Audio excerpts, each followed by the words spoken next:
Behind me you can see Edinburgh's Mercat cross. That's Market Cross in Scots.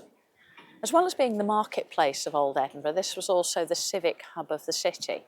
You can see that the Mercat cross has a balcony on it. That balcony was, and still is, used for making important announcements in the city.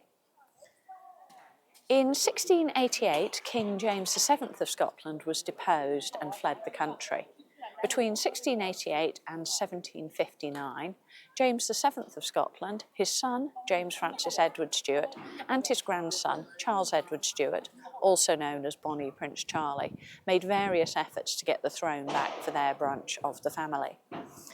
In particular, in 1745, the grandson, Bonnie Prince Charlie, launched an invasion.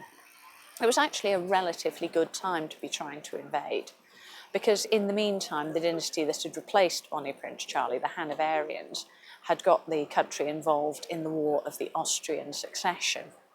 So in the first place, the government were very unpopular because Britain was involved in a foreign war that nobody actually except the king cared about, and also the army was away fighting the War of the Austrian Succession.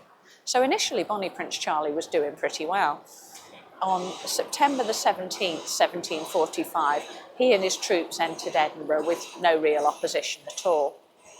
On the 18th of September, a proclamation was read out here at Edinburgh's Mercat Cross that James Francis Edward Stuart was the rightful king, James VIII of Scotland, and that Charles Edward Stuart, his son, was appointed to act as regent in his stead. Prince Charles's campaign ultimately failed. His army was defeated at the Battle of Culloden.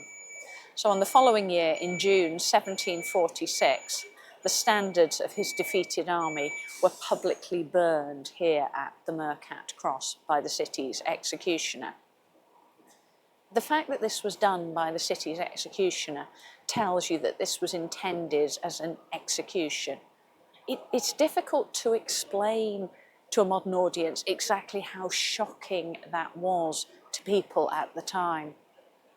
The standards of an army were almost sacred objects, and it was a desecration of them to burn them.